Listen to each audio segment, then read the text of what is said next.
just want to encourage somebody. I don't know who this is for, but I just want to encourage somebody that maybe you've been seeking the Lord for some things and some deliverance, if you will, in your life. And I just want you to continue to be persistent in your requests. Continue to seek the Lord. Continue to pray. Pray with expectation that He is going to deliver you from whatever it is that is hindering you from going forth, that is hindering you from elevating to that next level in Him. Continue, be persistent. I was thinking about we as a people, we've been so conditioned to want things instantaneously, blessings instantly, deliverance instantly. Everything is instant. But let me tell you something. Sometimes you got to be willing to take the scenic route. Sometimes you got to take the long way to get to your destination instead of the shortcut. Sometimes there's a blessing in taking the scenic route as opposed to the shortcut. It took you some time to get into what you're into. So it's going to take you some time to get out of what you're into. But you got to be consistent and persistent. When God teaches you something, apply what He teaches you. Apply it. Be persistent. I'm right now, there's a couple of software programs that I'm teaching myself. And sometimes I get frustrated because I want to instantly learn. I want to instantly learn that program. I don't like the process that I'm going through to learn it. But then the Lord said, Rita, you've had plenty of corporate jobs in which you had to learn like 7 to 10 applications.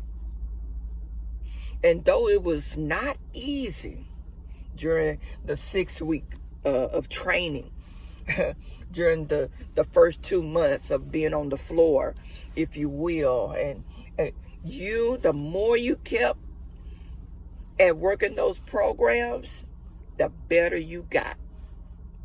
The more you did it, the better you got. The more you did it, the better you got. So same rule apply in this particular case. Same rule. Read your word. Develop a repetition, if you will. Develop a habit. And that requires discipline and it requires self-control. So if you really want deliverance, if you really want it bad, there's some things you're going to have to do. There's going to be some things that you have to be willing to do. Willing to do. So how bad do you want to be delivered?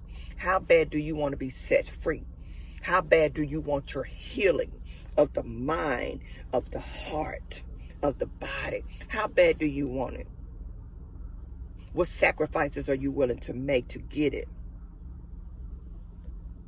Someone recently told me that I'm radical because I revealed some things that I have done in my life. And I told her, well, I don't expect you to do what I did. But I was obedient to the Holy Spirit because that's just how bad I wanted my deliverance. So how bad do you want yours? I don't want to be weak. I don't want to be soft. God is looking for some fighters. God is looking for some warriors. God is looking for people that knows who they are and know that this battle that we are currently in is going to be intensified, and it's not for the weak. So you got to get into position. You got to build your faith up. And you got to be willing to be on the front line. Leaders, on the front line. Because we still got work to do. We're supposed to be out here winning souls for Christ. Sharing the good news of Jesus Christ. That's what we're supposed to be doing. So again,